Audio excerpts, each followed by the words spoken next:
živijo v novem vlogu. Če ste dobro zdaj gledali prejšnje posnetke, ste lahko opazili, da smo se danes zbudili na drugem mestu, kot je včeraj zaključili vlog. Temu je pa tako zaradi tega, ker smo včeraj ob ene, ne vem, kdaj ob ene 8 zvečer po moje, glih je temno ratval, se mogli prestaviti. Na prejšnjem placu je prišel en dedek na mopedku, sicer je zelo prijazno pozdravil, ampak potem je nekaj klical in dal telefon v roko in izkazalo se je, da je klical, ne vem, policijo lokalno. Ne vem, nekoga, ki je govoril angleško. Ne vem, koga. In je ta je povedal, da tukaj ful ni varno spati in da naj se prestavlja nekam. Sicer se je videl, da je to temu človeku dokaj glupo, da se moramo predstavljati, ker smo bili res srednji česar, tako da je rekel, da naj se predstavimo samo neka 2 kilometra nekam stran, kar nekam, ni povedal kam, tako da potem smo res to naredili. Sicer sva vprašala, če lahko vsem tle ostaneva, pa so rekli, da ne, da ful ni varno, sicer ne vemo, kaj je bilo toliko nevarno. Tako da ja, no, pa smo se predstavili na nek drug makadam par kilometrov stran in tukaj prespali in tukaj smo varno preživeli noč. Ja, danes nas pa zdaj čaka ena zanimiva vožnja. V bistvu bomo prečkali ta visoki Atlas oziroma šli res noter v središče čez 2-3 tisoč metrov visoka prelaza. Še nedolgo nazaj sta bila oba makadamska in niti ne skupaj povezana, vmes je bil en kos, ki je bila samo steza, kjer so domačini z osli hodili. Zdaj so pa to večinoma že zasfaltirali, vmes mislim, da je ostalo tisto stezo so zdaj razširili, tako da je orang cesta, mislim, da je še nekih 10 kilometrov makadam, ampak naj bi bilo v redu prevozno. Tako da upamo, da bomo prišli v redu čez. Če pa ne bomo, se pa tudi nekaj zelo ne sekirava, ker bo verjetno v vsakem primeru lepa vožnja.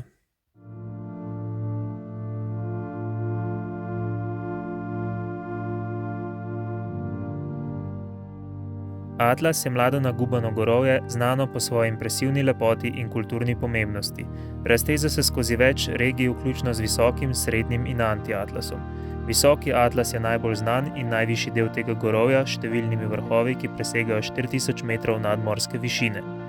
To območje igra tudi ključno vlogo pri oskrbi z vodo v Maroku, saj izviri in reke iz teh gora zagotavljajo dragoceno tekočino za obdelovalna polja in naselja v širšem okolju.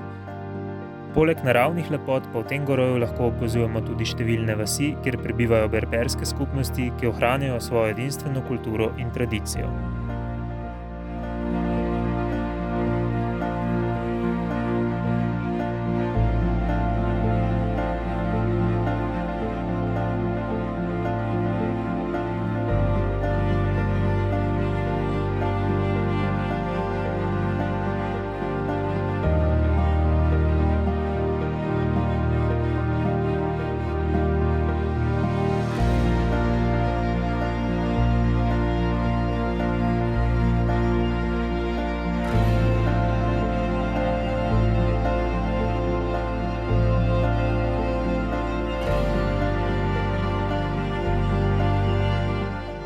Berberi so starodavna etnična skupina, ki že tisočletja živi na območju Maroka in drugih delov Severne Afrike.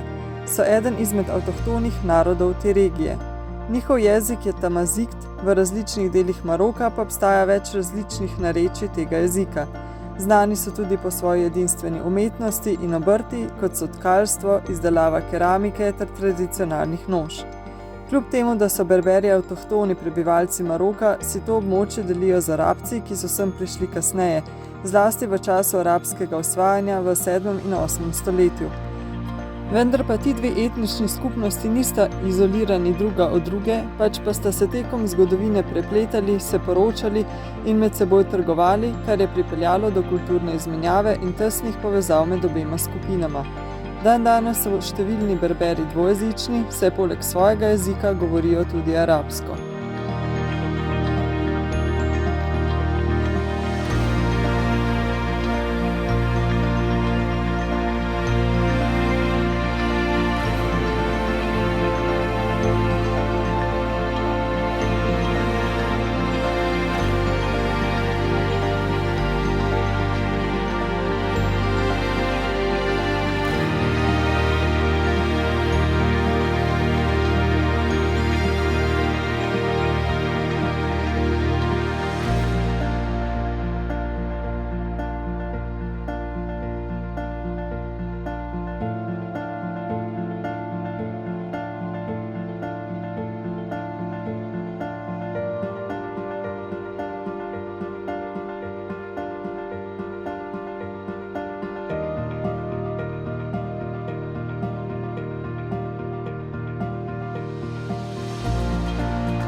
Danes je bil tak res pravi popotniški dan, taka res lepa vožnja, malo so namatrala kemper, ne preveč, ampak ja, midva sva ful uživala v lepih razgledih in zanimivi vožnji.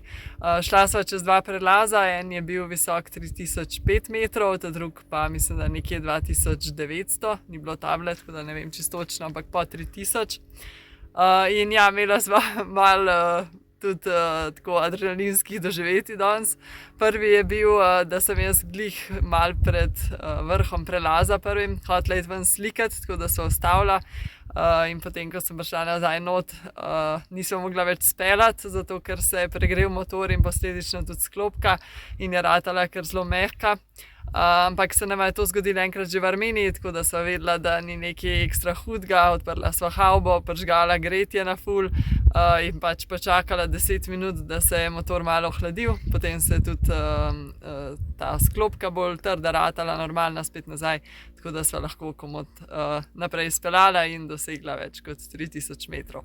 Ja, in tudi pol naprej vse skozi v redu deloval.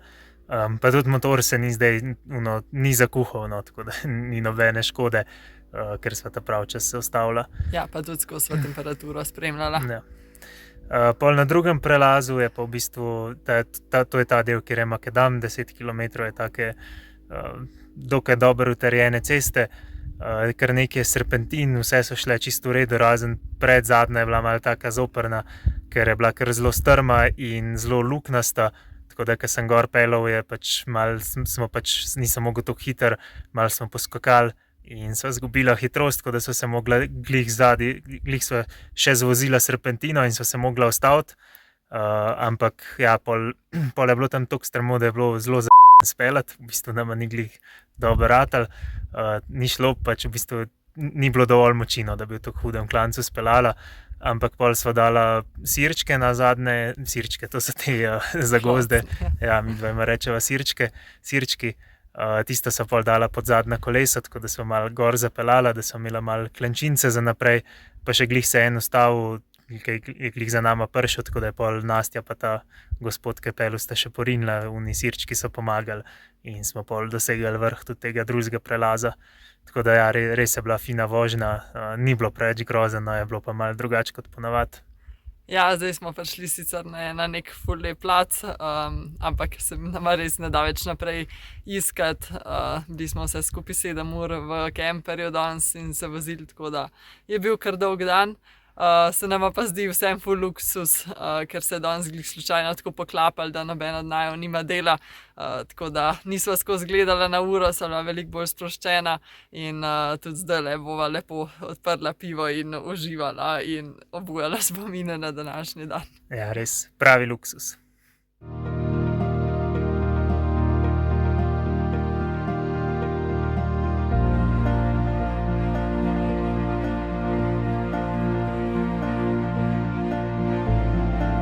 Dobro jutro, danes nadaljujemo pot dol z tega prelaza, včeraj smo del že prevozili, danes bomo pa še do dna doline spustili. Ta dolina se imenuje Dolina veselja in naj bi bila zelo lepa, tako da se spet veseliva zanimive vožnje.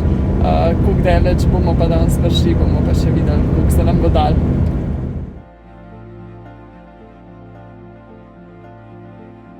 Dolina veselja se nahaja v visokem atlasu na približno 2000 metrov visokem platoju, ki je z vseh strani obdan z do 4000 metrov visokimi vrhovi. Znana je predvsem po pristnih berberskih vaseh in neskončnih nasadih jabolk. V Maroku sicer vsako leto pridelajo do 600 000 ton jabolk, večino pa je namenjena za domači trg. Z izvozom jabolk so začeli šele v letu 2009, vendar je za izvoz namenjena le 1/3 pridelka. Večino le tega gre v Francijo ter Senegal.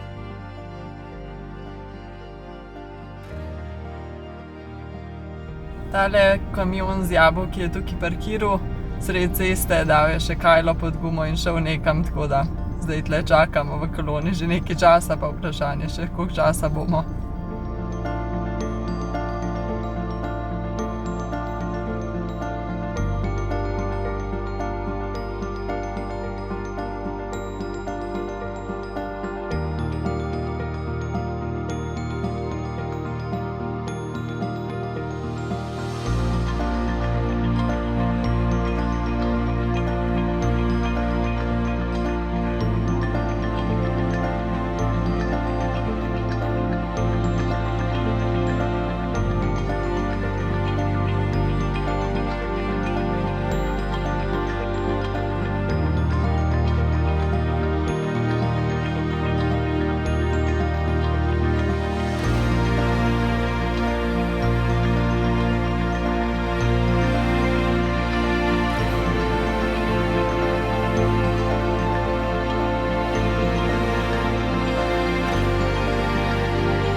smo že na poti naprej, danes gremo do ene take zelo zanimive stene, v bistvu ena taka ogromna, ne vem koliko, mislim, da 800 metrov, 700 metrov visoka skala, ampak čisto samevc.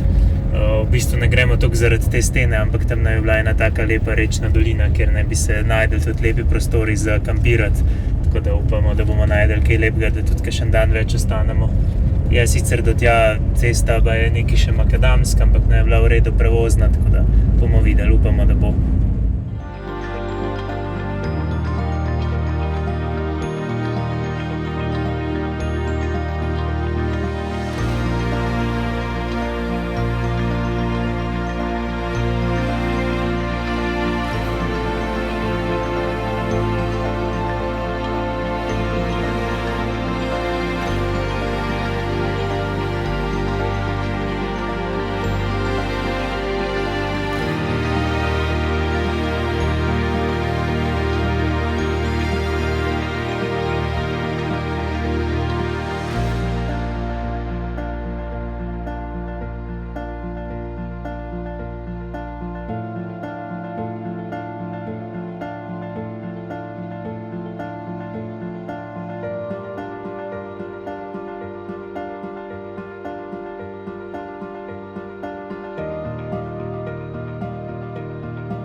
Smo prispeli do te skale oziroma gore, nad nami je in je zelo občudovanja vredna.